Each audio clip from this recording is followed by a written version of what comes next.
vulnerability allows accessibility to the light of God. Mm-hmm. If there are no cracks in your spirit, there is nowhere for light to shine. Mm-hmm. 5, 4, 3, 2, 1. We gotta work on the problems. We gotta link up to solve them. We gotta keep on evolving. Gotta be side by side. Give it up. Gotta be side by side. Everyone. Gotta be side by side. Yeah. We gotta be side by side. Gotta be side by side. We gotta be side by side. Everyone. Gotta be side by side. Welcome to the Side by Side podcast. I'm Michael, and this is season 2. You know, we took a little break, and I just want to tell you about the thought process behind that. You know, when I started this podcast, this form of video, just felt inspired by God to have conversation.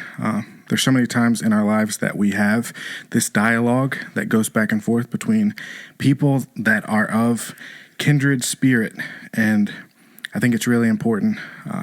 But sometimes in the pursuit of that, you get caught up with all the other things, right? The technology that goes along with it, the social media pieces, and all the work that goes into it.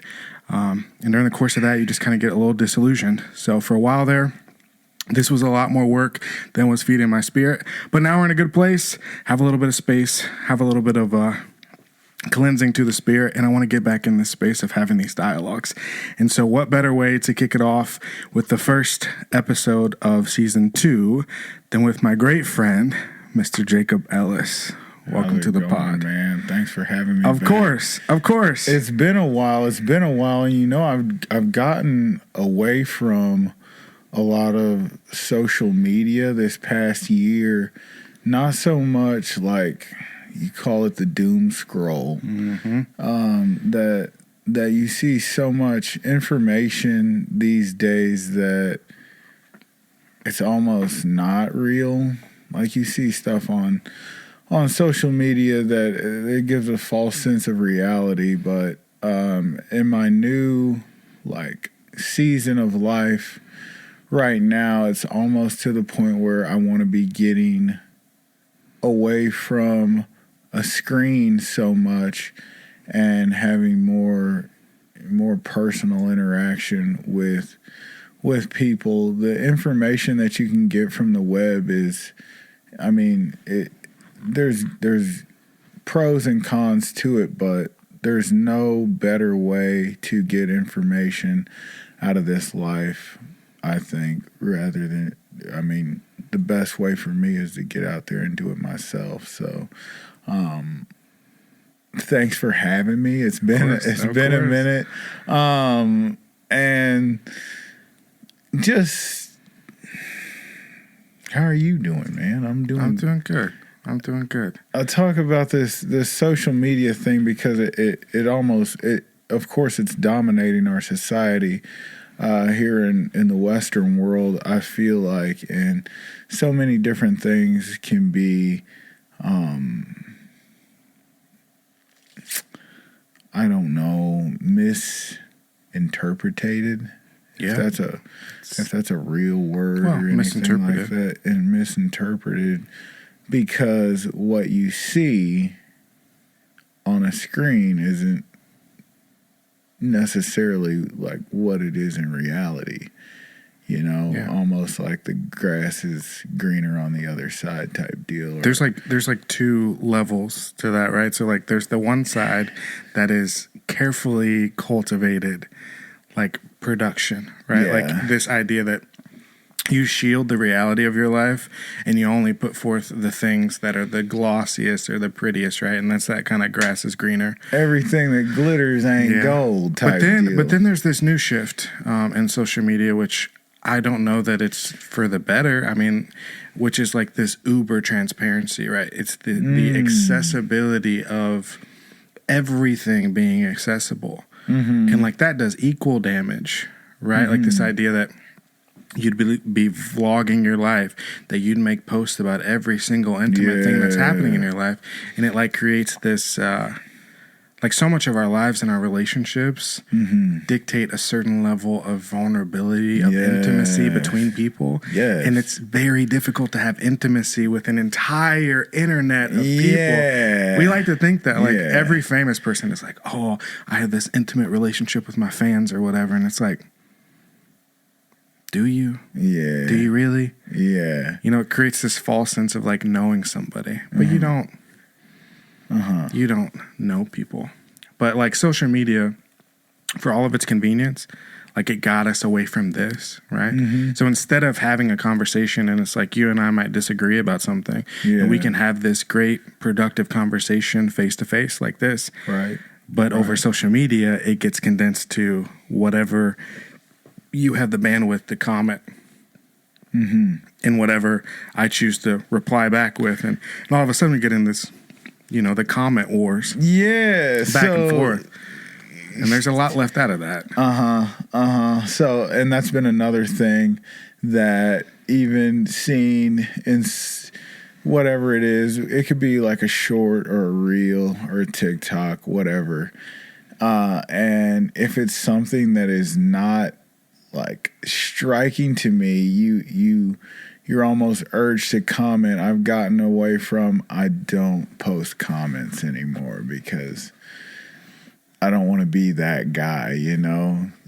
But it's so real. So like as a person that like creates whatever, you know, creates content or whatever, like I set a goal this year that beyond shorts and the other things that I was going to do a daily devotional. Yeah. Every single day for the entire year, which surprisingly, this is for sure the hardest thing I've ever done. Like it's incredibly difficult, like all the production that goes into like actually making that happen. Yeah.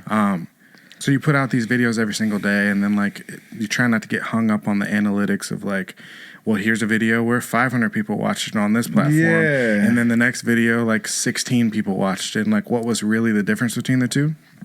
But I got a comment on just like a positive, uplifting That's where devotional. it is. And the dude is like, first of all, he calls me Bub.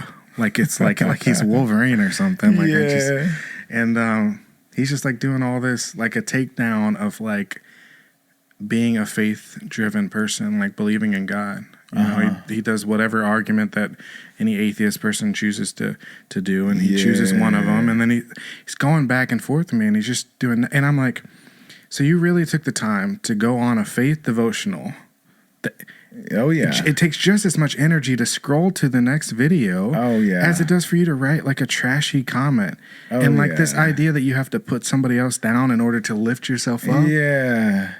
Is that where we're at in our society? Like, and that's where I feel like, you know, as far as, if the comment can't be anything positive, that's where I'm at. I would never post anything negative to, first of all, like put myself in a low light instead of living above reproach and uplifting. Like you said, someone, you know, we've been going through the book of Nehemiah in church. If you guys haven't been to King's Church yet, my wife and I, we started a church plant with a really cool group of people here in Columbia, and we can talk about that later. But as far as Nehemiah, he rebuilt the wall, and so much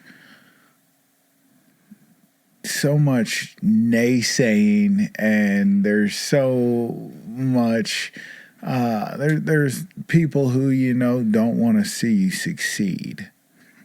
an abundance of those people. An abundance of people who don't do well by your success, or, you know, they do what they can to try and put you at you know, almost take your halo, it feels like. So positivity is a big thing in just this season of my life, and progression. Not saying that it's not hard, not saying that you know, there's not failure in life and shortcomings and heartache and anguish in drawing nearer to, first of all, my relationship with the Lord, and how with more and more of that comes more and more responsibility that, you know, God puts in your life. Being a father now, baby Jean, she's like 17 months old, and this will be 4 years married with me and Casey, and it's always some type of evolution and evolving and growth, and there's growing pains in it. Mm-hmm. You know, I used to really like to chase what, you know, other people thought, or get those likes on my social media platform as much as now. You know, we were talking over lunch, priorities have changed. Yeah. it's a pretty dramatic shift. Right?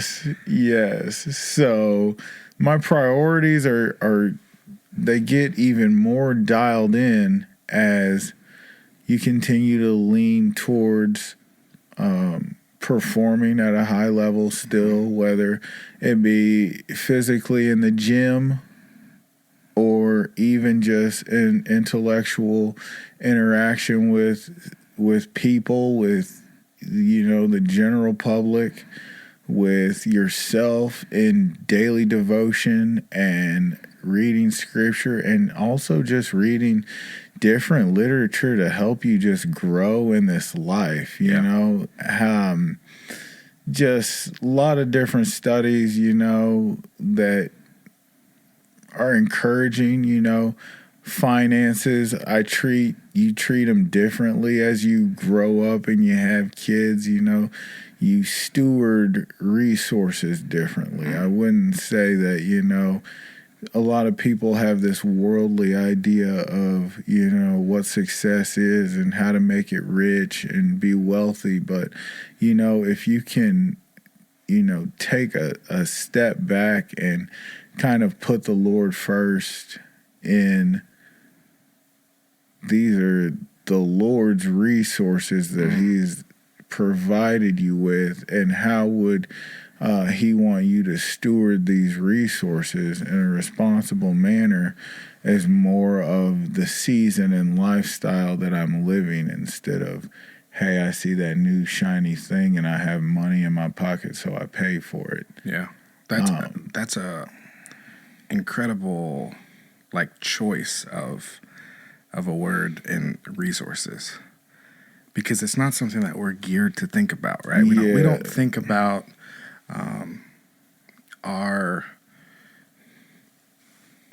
you know, our blessings. We don't think about our, you know, the things that we build in this life as resources. We tend to just think of them as this kind of expendable, like, I trade this for that kind of thing. And it's a constant in and out kind of mentality, right? But, like, to think about things as resources, we steward resources. Yes. Right? We treasure resources. We value resources, right? And resources are things that we plant that allow us to grow and expand, that allow us to multiply in a much different way than, like, this $100 that gets me there X. You go. And so, like, that mentality is like, that's a maturity shift, and very different than, like, our cultural and societal, like, norm to think about things. Because, you know, anybody, you get old enough, you start having kids and things, you know, you recognize that stuff that your parents were telling you, like, you know, it goes out faster than it comes in. Like, that stuff starts to really resonate. That's right. And, like, you can very easily get caught up, especially in church circles, with this, like, mentality that, like, God wants you to have whatever you want to have. And it's like, is that true?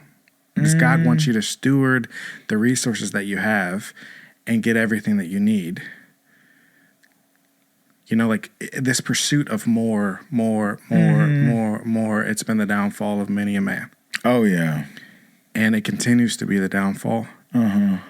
because we're never satisfied with what we have. Yeah. And it remains to be true that God's never going to give you more before you can manage what you got. That's right. And when you think about them as resources, it totally flips that on its head of really caring and appreciating what you have. Mm-hmm. And that goes beyond just like financial resources. That goes beyond just the assets that you have. Mm-hmm. It goes towards relational things. You start to look at people and relationships and the opportunities that you have in life as resources. Oh, yeah. And that's like transformative. There's so many levels to living life and trying to get ahead, you know, gainful employment and things like that. That's good. And you know, I've really settled into my career, and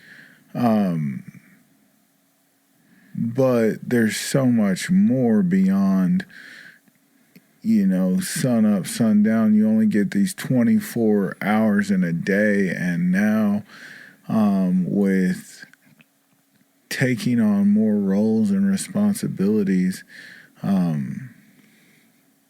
you start to, I honestly like find that contentment is only in the Lord for me. At this point. Like it's not in fishing anymore. It's not in sports or, you know, those things of the world that I was passionate about, because those things in those seasons, they still let you down. Mm-hmm. And you can say, and you can go on and on about that, even in relationships. Like, I love my parents to death, and even my spouse. Like, you can't put your trust in things of the world, because they're sure to let you down, because we've all sinned. We all come short from the grace of God and him sending Jesus here and what he did for us. So I feel like that contentment spiritually has helped me from being a foolish young man who was out for worldly gain to not just sitting back and realize that the Lord has already blessed me with everything I need. Yeah. So there's numerous times in the Bible that talk about the idea that to dwell with God, man is at perfect peace. And, you know, it's really interesting because we talk about that a man should find peace if he's lucky. That a man should find peace in his house, you know, with his wife and his children. Oh, yeah. But a man is at peace with God. And those are different things. You know, you can find peace in a multitude of places, but we're at peace with God. And that's the only place that we can find that, like, perfect peace, that renewable fountain of energy and that contentment that you're talking about. And, like, being able to find that fount, like, is crucial. As you're talking about this idea of having 24 hours, and suddenly you look up and, like, more and more of that time is spoken for. Yeah. You know, it's no small thing to have a career. It's no small thing to have, you know, a wife, and then you throw a young child on top of that. She's 17 months. We're at the point where we're not counting months anymore. You know? She's a year and a half. 17 months. Okay. Yeah. But you got little Jean, you know, and then you throw in, you know, basically at this church plan, I mean, essentially you're serving as one of the elders. I mean, that's essentially... That's We've done this. We've been on board with this it'll be going on a full year here in like the spring or summer, June, whatever. And to the point where in this season of life, you're at such an influence to others that you have no choice but to grow. And that's spiritually speaking, but this has been one of the hardest seasons of my life, if not the hardest yet, continuing to have endurance to want to push through and see a lot of people that you're pouring into your ministry. And it takes up a lot of time, and it takes up a lot of your own resources, time being one of the greatest ones. And, you know, like you said, it's almost like there's a gloss part of it, but underneath of it is like really, really dirty, gritty, like war waging, spiritual attacks that come and try to destroy what God means for good. And you see that up front, and like, don't get me wrong, like I wouldn't have it any other way, but the more good that, you know, putting your trust in the Lord, there's going to be more of those naysayers. There's going to be more of those hirelings who want to keep you discouraged almost. The enemy doesn't want you to win. The enemy doesn't want to see you prosper. The enemy doesn't want to see you be a faithful servant. Mm-hmm. You know, he's going to come at you in different ways, not just like comments in the comment section, but he also comes in ways of lust. Absolutely. In ways of substance. Distractions is what I would say, right? Like absolutely. Anything that'll take your focus off of the call of God on your life, but also on your own relationship. Absolutely. And that'll be that's the thing as you step into leadership that I'll warn you about is really spiritual neglect. Mm-hmm. Because here's what happens. You step into a call and you say, I'm going to honor God's call on my life. Mm-hmm. And you raise your hand and you say, this is where God is calling me and I'm going to listen to that call. And the moment you raise your hand, you paint a huge target on yourself. Yeah. Not just from society, but also from Satan, but also everybody that wants to see you fail, wants to see the ministry that you're doing fail. You paint this huge target on your back. And not only do you get that attention, negative and positive, but you're so focused on living out that call that you're pouring and pouring and pouring. And guess the one soul, the one spirit that's not getting fed. Yours. That's where it's at. Yours. And to be in this time of such personal growth and exploration, it's imperative to take the time and space to have that peace that you're talking about, to be able to take the steps that you need so that you're not neglecting your own spirit. And that's a very tough dynamic, especially with expanding ministry. Yes. Because our instinct, especially as men, is to put everybody else first and to relegate ourselves all the way back in the background. But if you're not good, your ministry's not good, your family's not good, all the things that you're doing in the world aren't good. And it's like a dangerous place to be. I saw something the other day that they were talking about for a strong man, a man that's strong in God. Sometimes the enemy won't come and attack the man because you're too strong. Your shield is too strong. The enemy will instead come and attack his wife. Create doubt, create division there, create it so that he doesn't find peace at home. He'll come and attack his children. He'll come and attack friends and acquaintances and everywhere, his ministry everywhere around. It's like, if I can't get to you directly, I will get to you indirectly. And that creates a whole other host of problems. So the more that you can like bolster your own spirit. So I'll have to ask, like, now that you've had this transition to where like you've been married for this time, you've gotten comfortable in what that looks like as a role, and then you've introduced this wild card of baby Gene into the equation. How are you managing that extra bit on your spirit, on your energy, all of it? Because it's asking a lot of you. I would say leaning on trusting in the Lord and what He has purpose and plan for my life, but also we do have a very strong support group as far as our parents, Casey's parents and my parents both. That's big. We have a community, like Casey coaches basketball as well.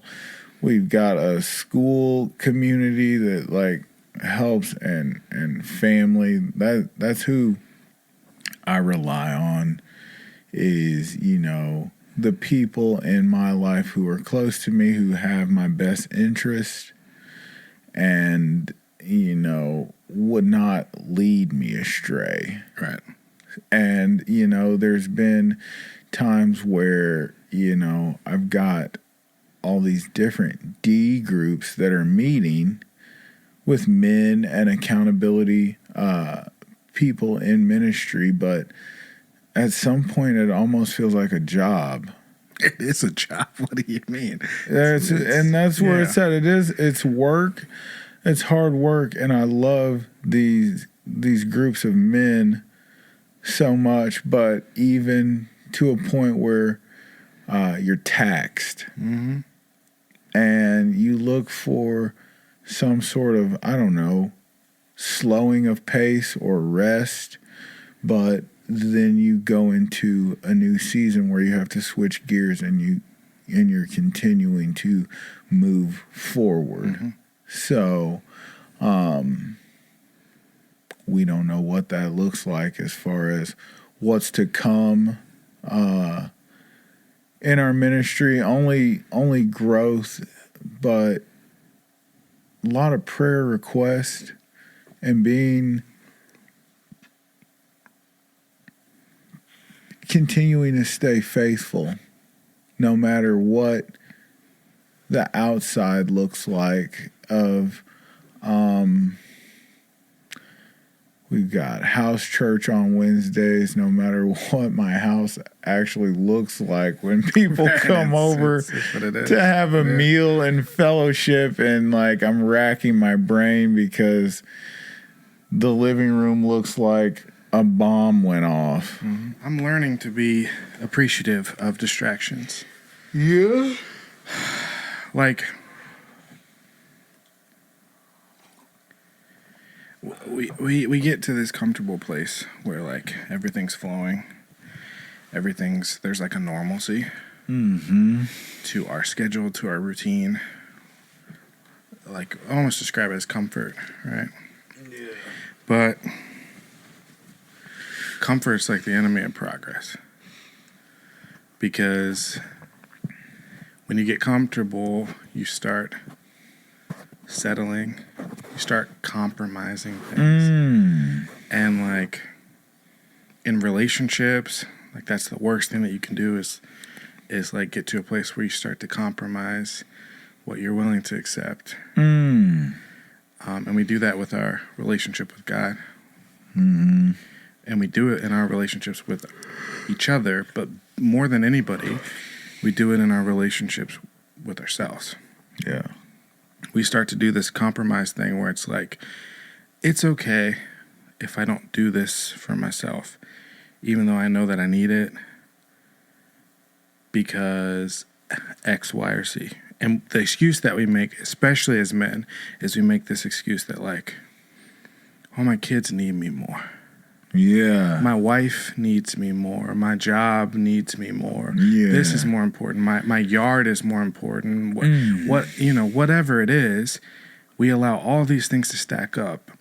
And what we do in that space is like we push down all of this tension and trauma and all of our feelings, and we just kind of cast them aside and we say, I'll get to that later. But later never comes. Right. Because you have another kid. You have a 6-month at home that needs you. You have another opportunity to step into a different form of ministry. Yeah. Or whatever. You have a goal of like, I want to buy this house, or I want to buy a new car, whatever it is, like there's always something else. There's always, and life is cyclical like that, right? Mm-hmm. There's always going to be newness in our lives, and there's always going to be something leaving and something coming. And so this idea that we'll just get to it when it comes around, it never works. Yeah. And so when we relegate ourselves to the back burner, we do get exhausted. Like there's a reason beyond just Jesus dying on the cross that Jesus' ministry only lasted for 3 years. Because at the breakneck pace that he was taking, there's no way. Wow. And so we live this life where it's like we want to do all these things and we read the Bible endlessly and we're like, Jesus did it, so I'm going to put my foot on the pedal and go and go and go and go, when we don't realize that we're not Jesus. Right. And we don't have the ability to take that breakneck pace without burning ourselves out. And that means burning our spirit out. That's that flame that's inside of you. And it's hard to get that back once it's burnt out. Mm-hmm. And so it's important that we reconcile this bit inside of ourselves, where we understand that, you know, if Jesus could stop on the boat in the middle of a storm and like sleep and rest, then we can rest, we can sleep, even if it's inconvenient for the people around us. If Jesus could stop what he was doing and go climb a mountain and go pray and say, leave me alone, even though things are happening, then we can stop and create a space for ourselves to pray and to have solace and to reinvigorate our spirits, even if it's inconvenient to the people that are around us. Because if we never set that standard for the people around us that say, hey, I need to refuel my spirit, my body, my mind, then we'll never have the space to do that. Yeah. You know, there's this verse. I got Bible in my head now. That's good. That's always There's a verse good. in 1 Corinthians. Really, when I think about what it means to be a man in multiple ways,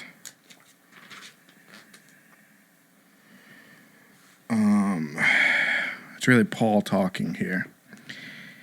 And it's really what I think about being a man, right? So chapter 16, verse 13, he says, be on your guard, stand firm in faith, be courageous, be strong, and do everything in love.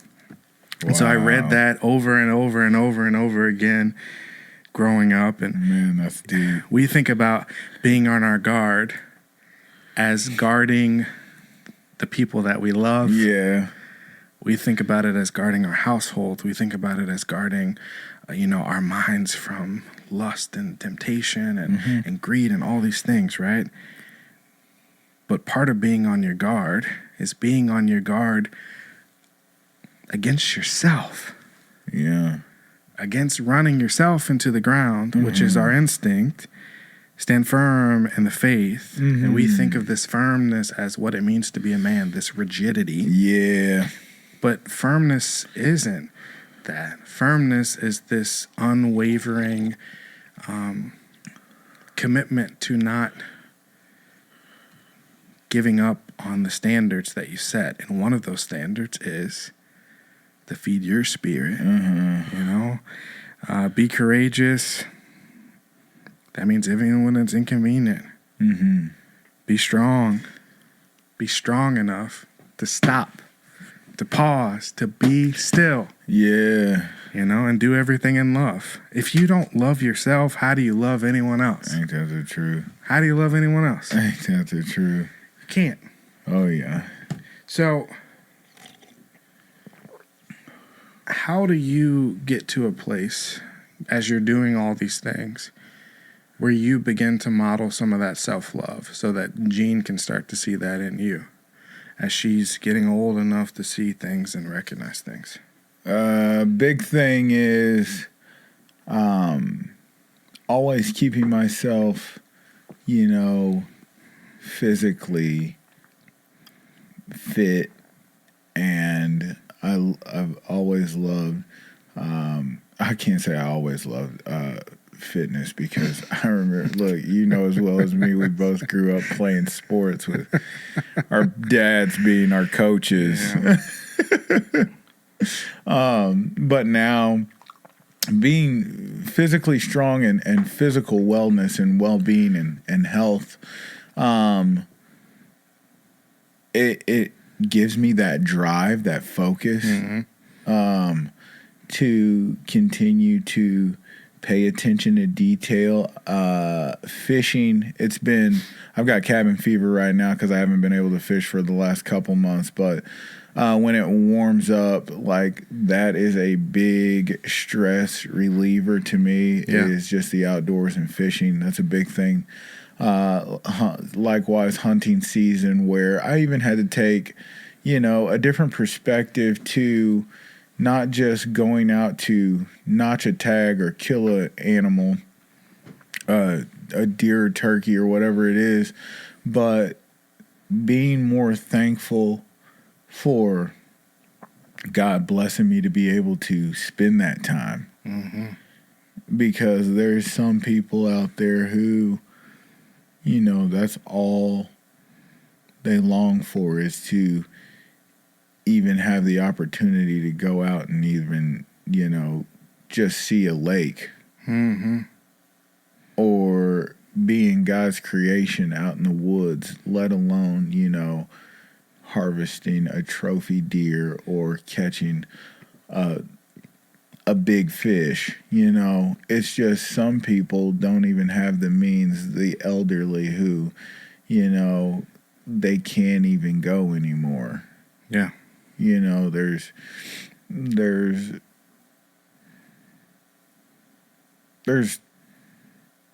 more to it than just catching fish. It has a more spiritual connection. I have a more spiritual connection in that, because it is something that is very passionate to me. And even being out in those elements, it's almost something supernatural, because I can feel that Holy Spirit. I can feel the Lord's presence in the interaction with nature. It's almost like the more you draw and lean into Him, like, hey, look, there's deer out there, Right. or dude, the fish are biting. I like to put it all into a spiritual sense. Well, there's a lot of spirituality in it. I mean, there's countless examples of the beauty of nature. Oh yeah. And there's a taking for granted that we do, right, with the accessibility of some of that nature. Like, I went out to Colorado last year and just did I guess it would have been the year before that. I did like just a spiritual retreat just myself. Oh yeah. Stayed in a cabin at the bottom of a mountain in Paonia, Colorado, and I'll put up a picture, but it's like just the most beautiful image to wake up to in the morning, that you just step out and it's just a mountain. And the beautiful thing was, apart from in the cabin, I didn't have service anywhere. Yeah. So I just drove around the mountains and would stop at these different overlooks and places and just soak it all in. And it was just like a reconnect. It's almost a grounding, right? The same thing as going outside and taking your shoes off and like wiggling your feet in the dirt. It's like, that's what I did with Gene yesterday. Was just, and like you, it's a great day for it. Oh man. It's and those are important things to teach them too, me having the two little ones, Gibson and Ember, and yeah, being able to spend a day outside in the middle of the winter there's a beauty to that sometimes we do just kind of take for granted. Like, we don't realize how much we enjoy the sunshine and like the warm breeze and like the ability to go outside and be comfortable because we just take it for granted. So I would have to ask you, do you see yourself and Gibson starting to have any commonalities in what you both like or don't like? Well, I'd say he has the worst of me in the sense that he is hyper observative. Hyper. Mm-hmm. But also, he has this brain that's always kind of churning. Mm-hmm. Just an incredibly intelligent person. And where I say that's some of the worst of me is like, and all the benefit that can provide, it also can lead to this place where your brain never shuts down, where you just have a real hard time processing things sometimes.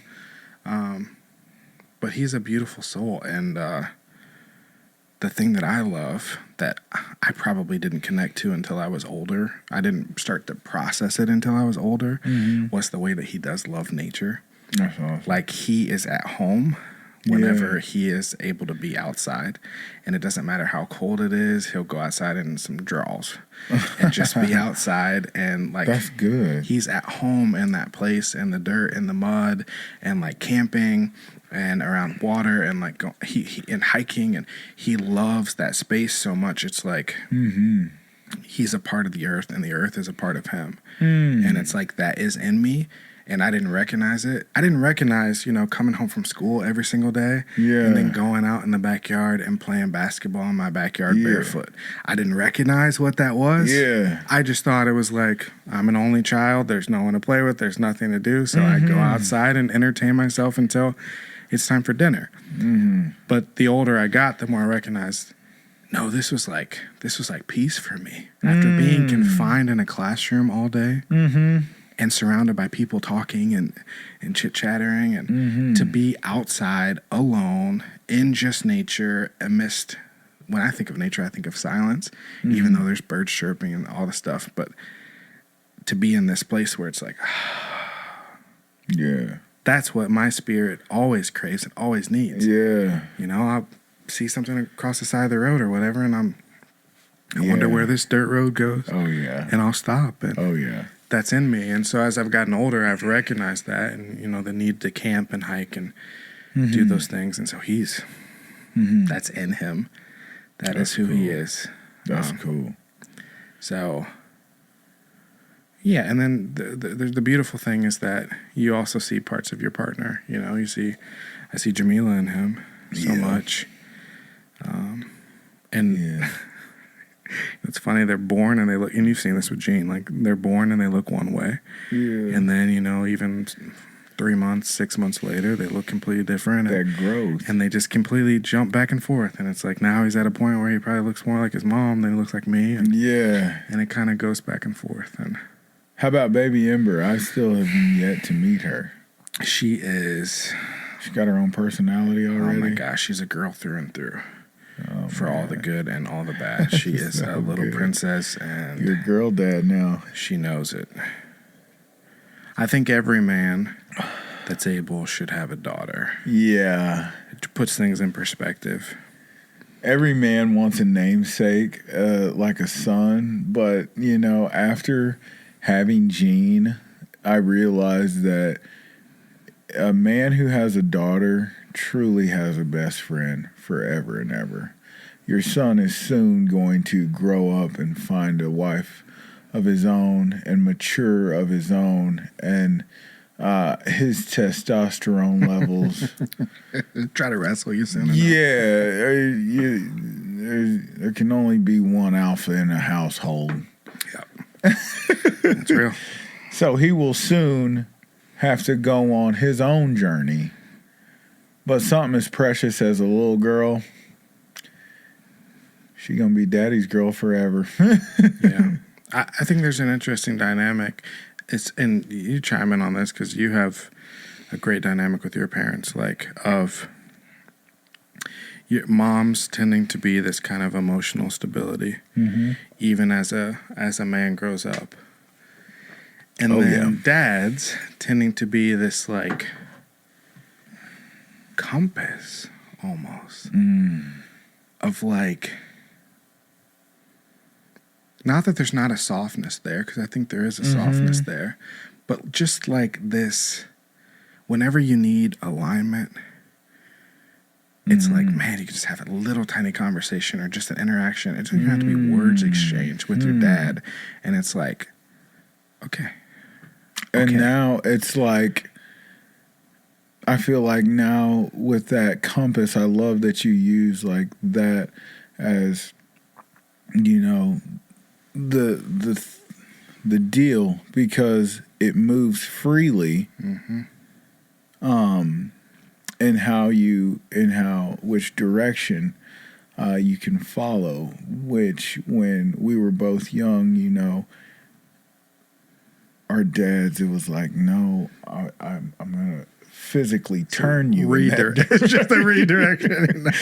To physically turn you in that direction, as of now, where you say just that small bit of conversation, all you have to do is look, and it guides you, and listen more, say, to take those words of wisdom and those directions to heart. And I've been seeing that, you know, having my dad and mom together for, you know, the entirety of our lives, a lot of people don't have that. And a lot of people truly do need guidance, and starting to see, like, in this life, how longevity is, you know, we thought that, you know, you want to be rich now. You want it now. Everything is now. You need it now. But no, since being married and having children and things, like, no, there's some things that you have to sit back and be patient, and you have to wait on God's timing, and you have to wait on like God's above authority to allow you to continue to move in that right direction, you know, in those seasons. Like I would say, you know, 2 years ago, I wasn't the leader that I am today. Am I the leader that I want to be today? No. Of course not. No. But, you know, that longevity and continuing to lean in and continuing to seek counsel from other wise men who, you know, have taken roles of authority. And, you know, I was just always kind of caught up in, you know, promoting and promotion, and I want to excel to the top. But I also, you know, this last year just figured out that, you know, with those roles also comes different responsibilities, and maybe I'm not ready for some of those responsibilities, and to be able to take that and continue to work on myself and to work on where God wants me, where and listening to the Lord and ordering my steps, that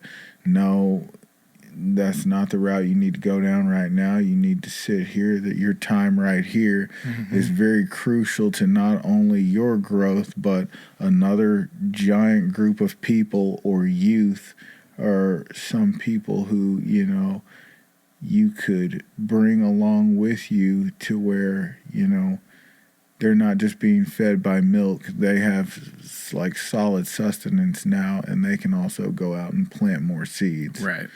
Yeah, there's a posture thing that needs to happen in order to be in that place. and where it's call and response. So like if you're orienteering, right? Let's say you're out in the woods and you don't have a map. And you're trying to get from point A to point B.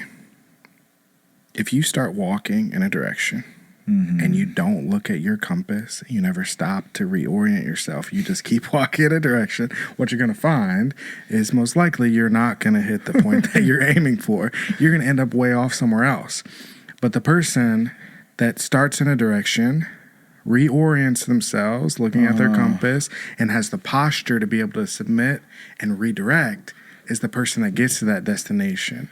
And we don't have that posture oftentimes because we get this like tunnel vision, right? And it's like this inability to accept the fact that we do need to have these pivots in our lives. Yeah. Where we have a moment to stop and reassess and figure out if we need to either abort the mission altogether, Right. if we need to alter our course in any way. And it's that posture that I think that men that are lucky enough to have great fathers in their lives, they get to see that posture. And that's what we witness even beyond words, because you witness that posture. You witness the way that your dad is able to be this firm figure, but also pivot, evolve, adapt, and constantly be this steady thing. And once you become old enough to recognize like all the rigor of life, you understand how difficult it is to be a steady force. Oh, yeah. Because the ground beneath you is shifting. So like if you stand in the same place, in the same posture, and the ground is shaking, you're not steady. But if you have this fluid base, you're able to be steady regardless of what the ground is doing. And that's a posture. I think like you were just reading in the Bible, staying firm. You're talking about that orienteering, man. All you kids that grew up in Columbia who went out to Rockbridge and did the compass stuff with the compass.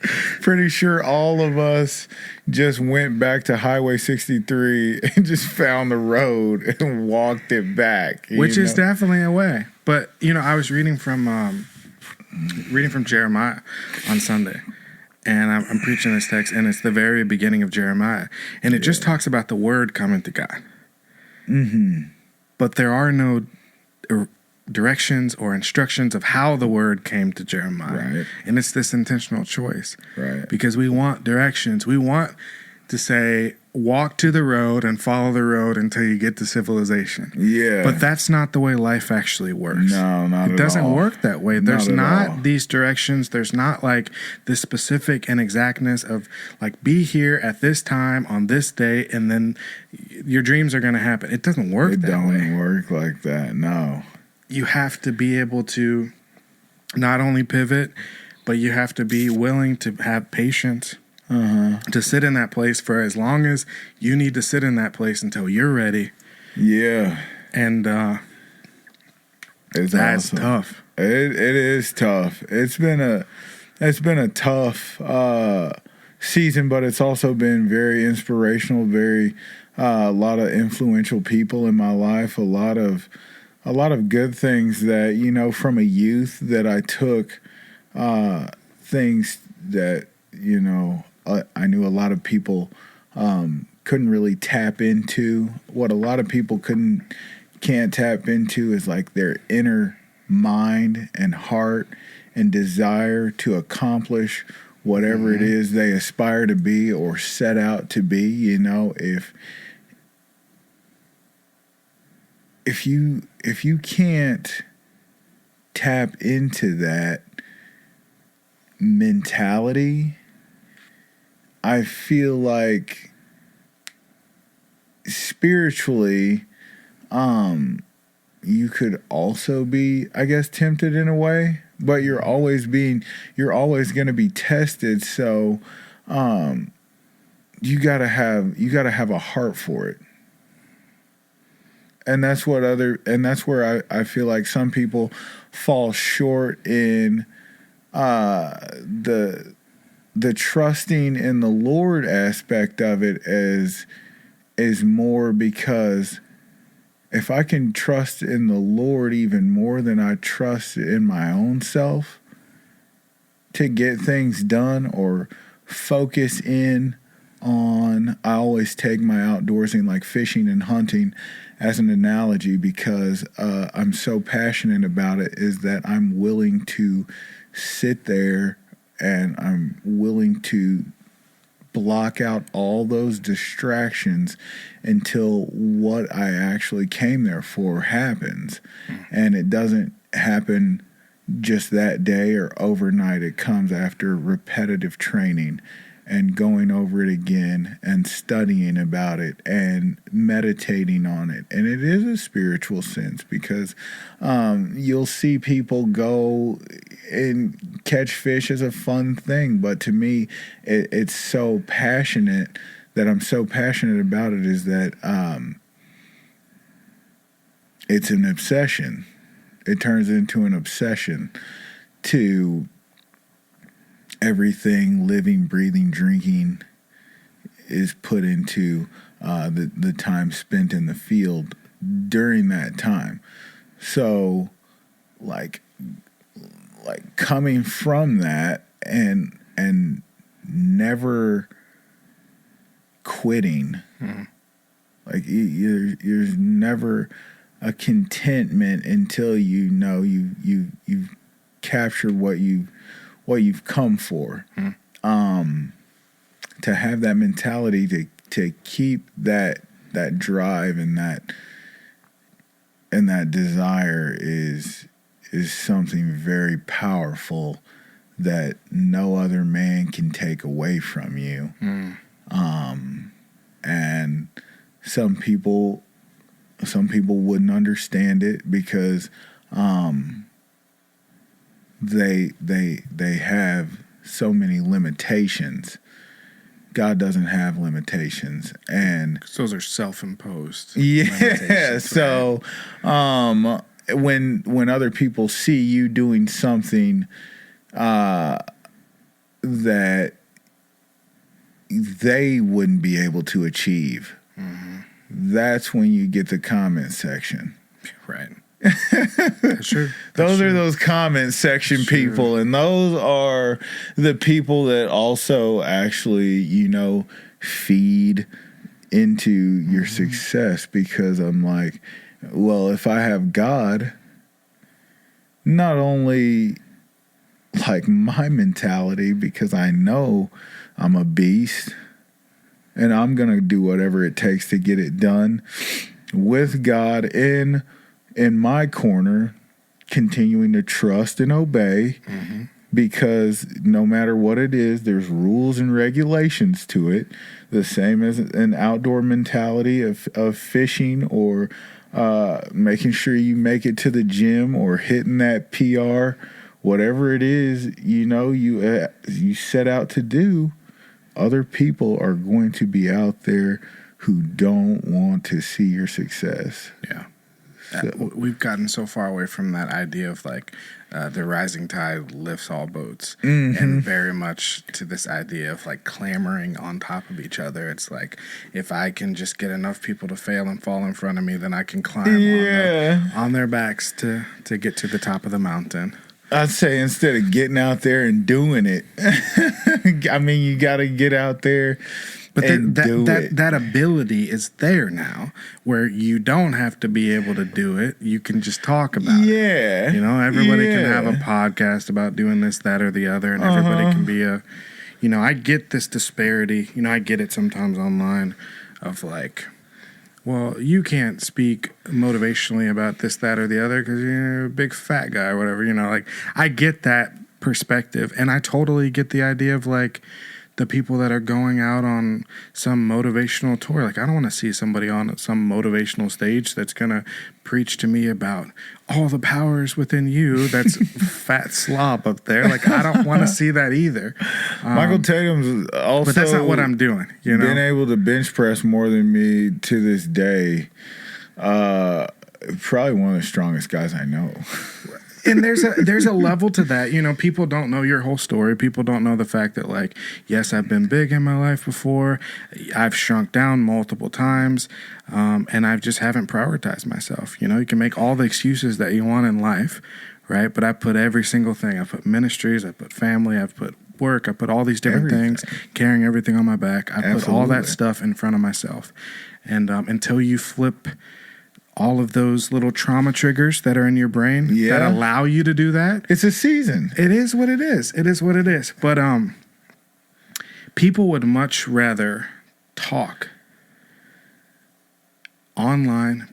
People would much rather put everybody else down to make themselves feel better about their shortcomings, their status in life, and their lack of follow through. Yeah. And that's really what it is. It's the lack of follow through. Like, if people don't want to say things because they know they can't do it. Yeah. But they're also not willing to try. But then at the same time, when it comes down to who's in the comments section, who cares? That's the other thing. That's the other thing. Like, we choose to be consumers, right? Like, right. I have to post a certain amount of things just because that's part of the deal. But that doesn't mean that I have to go through and read every comment. That doesn't mean that when I'm there, I'm doing anything apart from posting whatever I need to post and getting out. I'm not doing the doom scrolling through everything because I'm not a consumer. I'm a producer. I'm not a consumer. There you go. And if more of us had that mentality, there'd be less of a need for producers. I agree. And I'm in the space, and I know that you're in the space where it's like, if we're gonna live in this world where there has to be production of something, I'd much rather be producing positive energy. There you go. I'd much rather be putting positive energy out there. There you go. And that's a choice too, you know? Because I think we could sit down and we could definitely talk some trash about this person or that person or this thing or that thing. But agreed. It's not helping the world. Agreed. Not helping us. So, my kid is rummaging around the house, and he finds this old box, and in the box are a bunch of pictures. And one of the things that happened to be in this box was this old Ray-Bans sunglass cover. Bobby Ray. And it belonged to my mentor, a guy named Harry Barnard, Professor Barnard, who I met when I was a very young person. He was in his 70s, and like he was like the spryest 70-year-old. Wow. He was so Dr. Barnard wrote this book. This is probably one of my prized possessions. This book, Tattered Volunteers. Tattered Volunteers, and he signed it. I remember when he signed it for my pal Michael. What? So HV was this awesome dude. Like, he's from northern Alabama, and he worked in Congress, clerked for some special committees on education, and went on to teach at Rutgers, and he went to Harvard and all these places, and he was a dean at the University of Kentucky, and wow, incredibly accomplished person. But I met him, and it was an idea to expose me to people that were more educated. And the very first day I met him, picture this 70-something-year-old white dude, cool dude, glasses, and he was like the coolest dresser. He would wear an Oxford, like a white button or a blue button-down, nice button-down shirt, and then he'd wear that tucked into like some sleep pajamas pants every day. That's what he'd wear. And when he went out, you know, he'd trade the pajama pants for some chinos, you know, some flat front khakis, some slacks. But like, he was a professor through and through. And the very first day that I met him, like, he took apart a computer. That's what we did. We took apart the computer to see how a computer worked. But he taught me so many things about what it means to be intelligent, what it means to be a man, what it means to be a part of society, what it means to be informed and educated. And I'm just thankful that people choose to make their presence felt. Mm.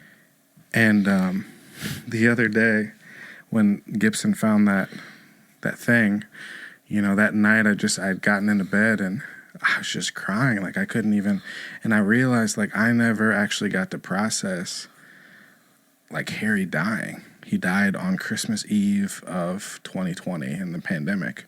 And I never even got to process like losing that person in my life. We had gotten a little bit disconnected as life had went on, and you know, I got all these responsibilities and like I was working on that day and all these things, and it just reminded me that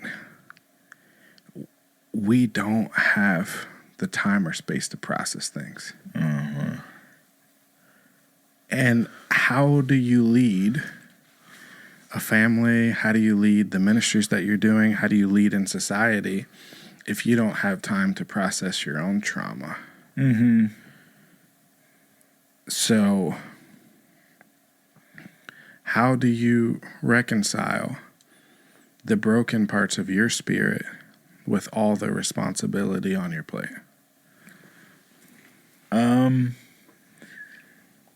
I would say my wife is a big part in being someone that I can talk to. And she wants that from me. Right. You know, as far as the manly thing, we keep a lot of that stuff suppressed. And just also in law enforcement, you see a lot of different traumatic things.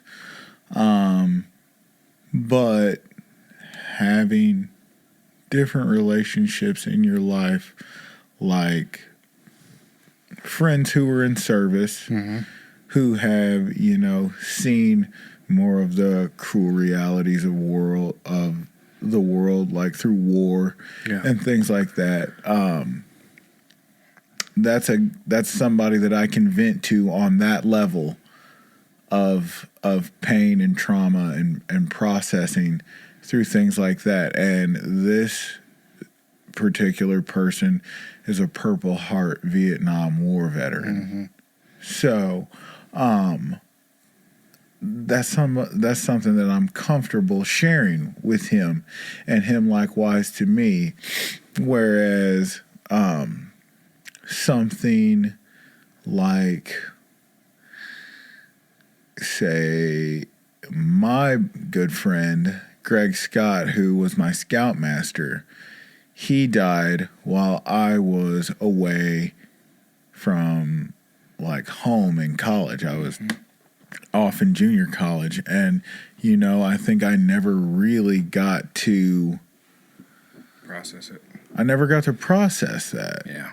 And a really, really close friend like that, sometimes, like you said you were just crying, dude. I found myself like in the shower and it just comes out. There's no controlling it. Just It just comes out. Yeah. So sometimes there are people around who can help you process those things. But a lot of the time, dude, when I'm crying, I'm by myself. And it's not a bad thing. It's not like I don't want anyone around or anything like that. But it's also just like that way I can be fully vulnerable, you know, cry out to the Lord, of course. And I mean, times on my own is where it usually feels the best, and I can like catch that joy, you know, that comes after it, instead of trying to be this strong, tough guy who, always has his stuff together. Which I definitely don't. Exactly, because we mislabel like vulnerability as weakness, and it gets pushed, which I think some of that narrative is going away. Yeah. But especially like in a leadership realm, definitely vulnerability is looked at as like this, like, Oh, yeah. no, but vulnerability allows accessibility to the light of God. Mm-hmm. If there are no cracks in your spirit, there is nowhere for light to shine. Mm-hmm. Mm-hmm. So there needs to be that accessibility. There has to be vulnerability in all relationships, Absolutely. particularly in our relationship with God. And there's a quote up on the board. So it's a Napoleon quote, actually, and it says, a leader's role is to define reality, then give hope. Mm-hmm. And we have to do that, right? For all of these places that you're in. You have to define what the reality is, even if it's grim. Yeah. But then you give hope. You give inspiration. You give motivation. You give light. But I don't know that we always recognize that God is that for us. Mm-hmm. But only if we create the space for it. Which, that's the hard part. Yeah. That's the hardest part to navigate, Yeah. is creating the space. So with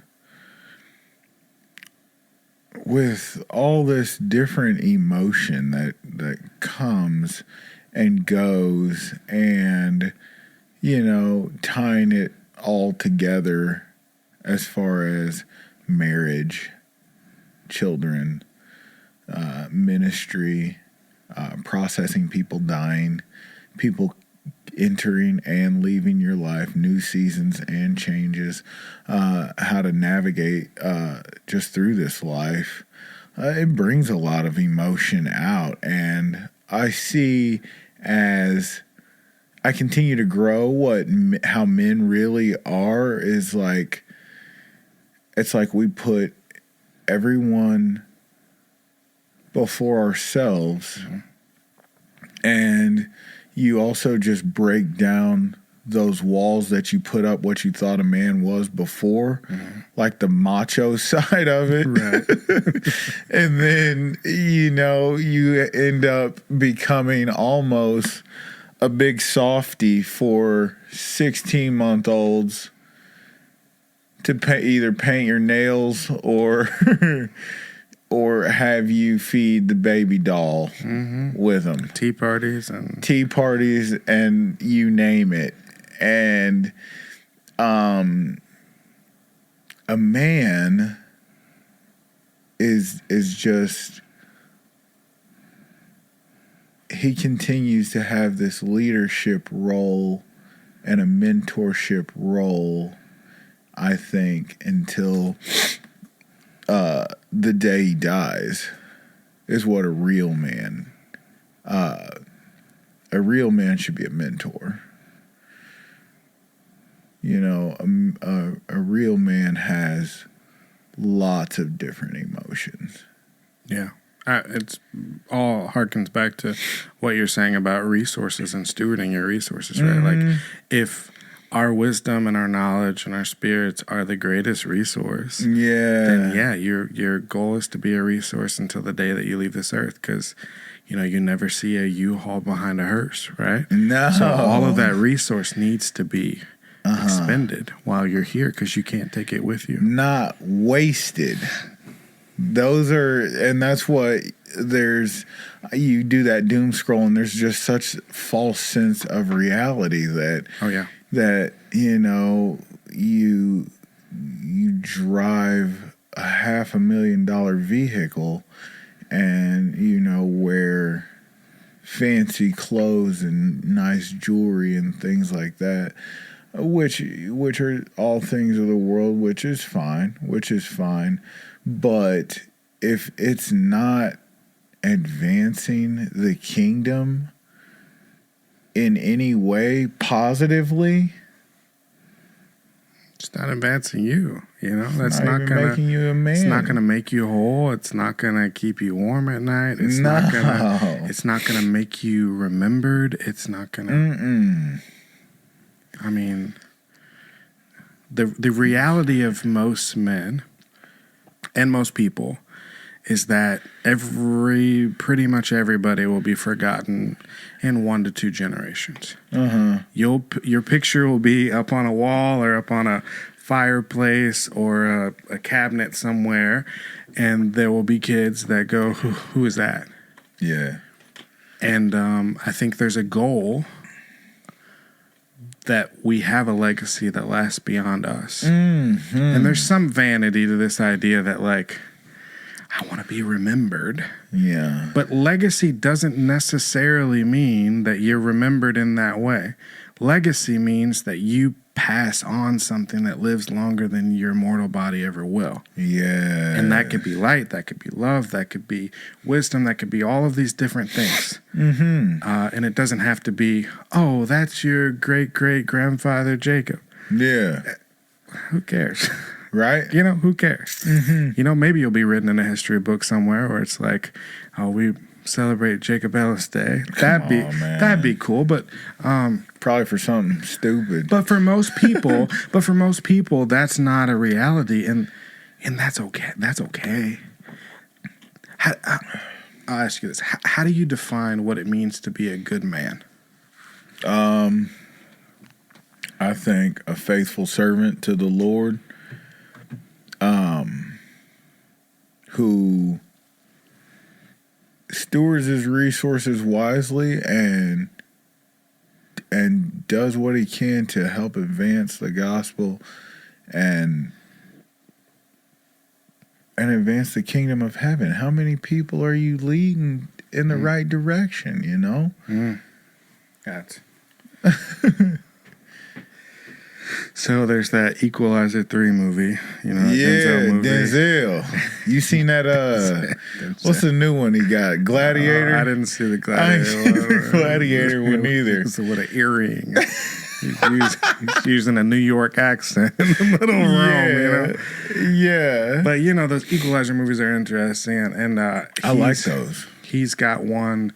So in that movie, there's an interaction that he has with a doctor. And the doctor had asked him, while he's out here murking people? Right. Before. The doctor heals him up. I'm not ruining the movie or anything. The doctor heals him up, and the doctor asks, you know, why he's healing him. He's like, are you a good man? And then Denzel's response is, I don't know. Now, if you've seen these movies, obviously this is fiction. Beyond the fact that he's taking a beyond the fact that stopwatch. he's killing people, right? But like, I don't think the audience would say that Denzel's a bad man in any of this, right? Like, he's protecting these disadvantaged people, these people that are being taken advantage of. He's like this agent for good. But his answer to that question was, I don't know. And this man later on goes to say, I knew that you were a good man because only a good man would answer, I don't know. And that harkens to a level of humility. Yeah. That is in good men, but also in this idea that there is this confliction. And I think Jesus had it to some degree. You know, it's just verse in 1 Peter, for to this you've been called, because Christ also suffered for you, so that you should follow in his steps. That's real, right? So follow in his steps. Yeah. And Jesus had those great moments where he was like, dude, I don't know. God, if you take this weight from me. Yeah. Like, I don't know that this is really where I'm called to be, that this is really what I'm supposed to be doing. Even Jesus had moments where he doubted the vision, he doubted his greatness. And so if we're so sure of ourselves that we don't even have those moments of like pause, there has to be a check somewhere there. Because we should have those moments of reflection to say, am I really doing good? Can I be doing more? Should I be doing something different? Am I serving the people in my life? Am I serving God? Am I being all that I've been called to be? Because if we're not having that moment of pause, there isn't that recalibration, that reorientation. And then we wind up, God knows where, long away from our goal. That's right. And then we end up, at those pearly gates and we're getting judged. And it's like, well, you're actually not a good person. You're talking about. Oh man, and we've done this. This is our second time doing this podcast, and these people, like, where the growth that we made in this past, like, even 10 years, I would say, of life, like, guys, we did some stupid stuff. Stupid stuff, man. Oh man, I remember we were young. I'll tell you. I thought that I was invincible. Oh yeah, legitimately. Like, I thought yeah. I was cloaked in God. I thought I was gonna like I could turn this into whatever I needed it to be to serve my own ends. Yeah, and I thought I was untouchable. And the truth is, like, everybody thinks they're Billy Badass until you meet Billy Badass, and then you realize, I'm good at math, dude. Yeah. You know what I mean? Like, and so you hit that rock bottom moment where, like, you realize I'm not invincible. I'm actually really careless, reckless, and I'm not treasuring the resources that I've been given. And that's the thing. During that time, Mike, I didn't even have a relationship with Jesus. You did. It just wasn't the relationship that you have now. Yeah. It was surface. Yeah, it was surface level to where God, make me invincible so I can do this stupid stuff. God, make my dreams come true. Not God, let me submit to your authority. Call, you know what I mean? All my life. Oh yeah. But I'll tell you the most beautiful thing. So I'm about to make a bunch of mistakes. I have my 22nd birthday. I go from a church rehearsal, yeah, to a Mexican restaurant, to go have margaritas for my 22nd birthday. Never had a margarita before. Then go from there to a pool hall, going to take some young lady home, get a DUI. I'm in jail. Dude. And it's rock bottom here. And I'm in jail and I'm singing praise songs. Yeah. I'm in there. They're telling me, shut up. And I'm praising God because I know it could have been so much worse. What would I have done if I killed somebody? Like, I put myself in a terrible situation, but that was entirely on me. And God allowed me to just carry the consequences of that instead of me having to carry the weight of, like, hurting somebody or, God forbid, killing somebody. Yeah. And, like, man, I just felt so blessed to, like, have had that wake-up call in the safest way possible. Yeah. Now, it was inconvenient. It was expensive. It was embarrassing to have to tell a whole congregation at a church that I worked at, like, I just got a DUI. I can't drive. I got to ride a bicycle, like, all this stuff, right? But I got a breathalyzer in my car.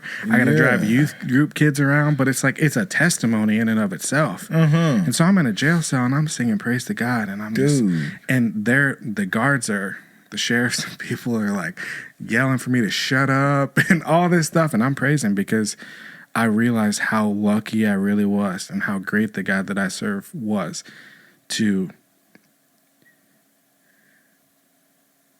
save me from myself.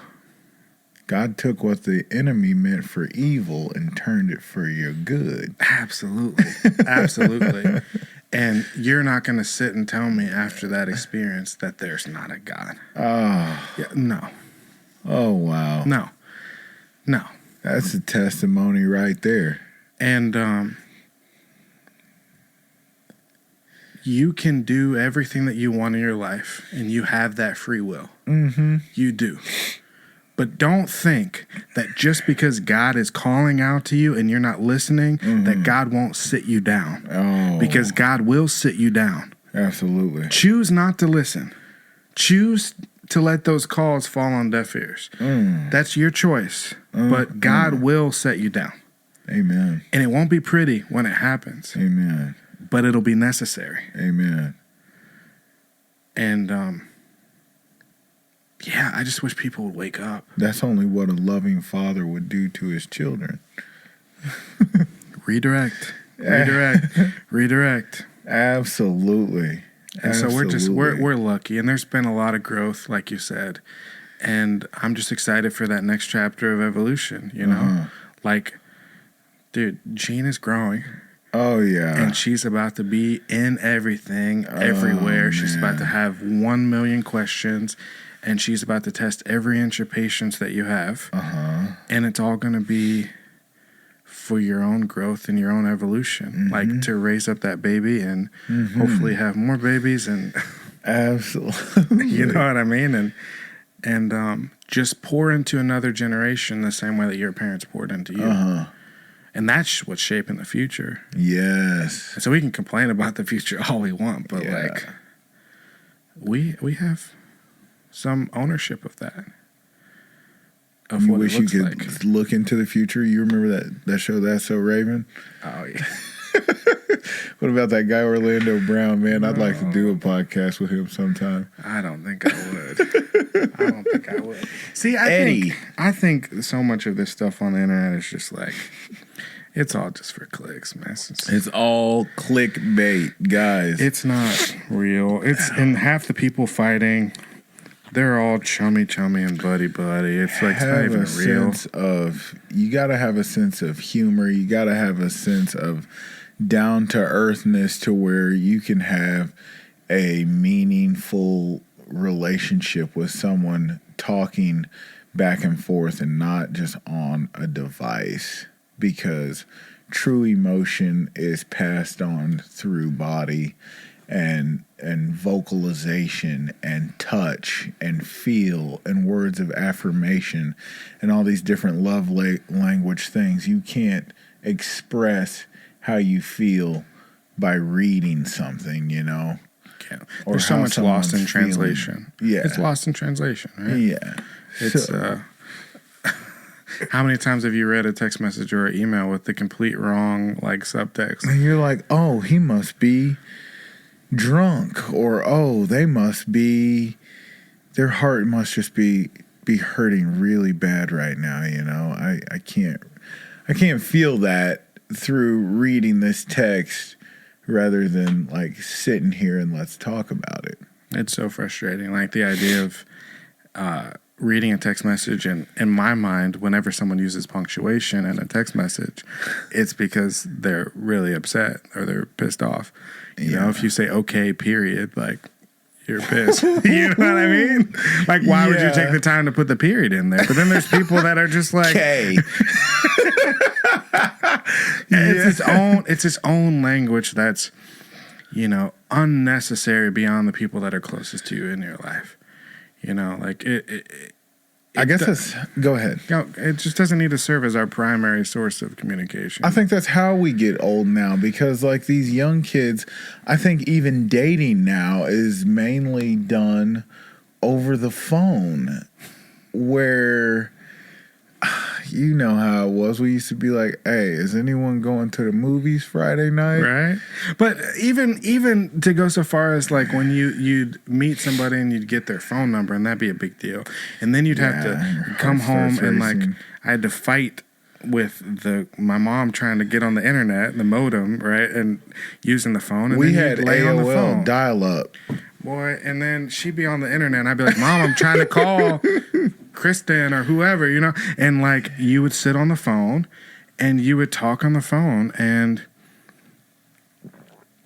it was the next best thing that you could do to sitting in a room or at an ice cream shop and talking with somebody. But now, like, you type in some things. You don't even talk on the phone. They just sit on the phone. I got these young people. Look, they'll sit on the phone on FaceTime and not say nothing for hours, just to be like you're in the same room, but you're not. You're not. You're not even paying attention to each other. I'll take 2 minutes of you paying attention to me on the phone over a whole day of texting nonsense. I'm trying to get off the phone. Tell me what you're thinking, what you're feeling, what we're doing, what we need. Yes. Let's get on with it. Dude. Let's get on with it. But yeah. Well, I appreciate you taking the time. Dude, thank you so much for having me every time, anytime. What what do you got in store for season 2? You tell some of the folks like what you got coming up. Yeah, we're gonna continue to have some great conversations. There's a lot of people that I want to be in dialogue with, but also there's an evolution of the conversation. There's continued conversation that you're able to have to get to different places with different people. And I think we're in a place where we need to learn how to have conversations again. Yeah. And the best way to learn how to have conversations is not only to have them, but to watch other people have them. That's awesome. And to be vulnerable and uncomfortable and just real. And so that's what this is going to be a space to be, that we can grow and evolve. And I hope you continue to join us on that journey. But for now, we're going to tune out. But thanks for tuning in, and we'll see you next time. Appreciate it. 4, 3, 2, 1. We gotta work on the problems. We gotta link up to solve them. We gotta keep on evolving. Gotta be side by side. Give it up.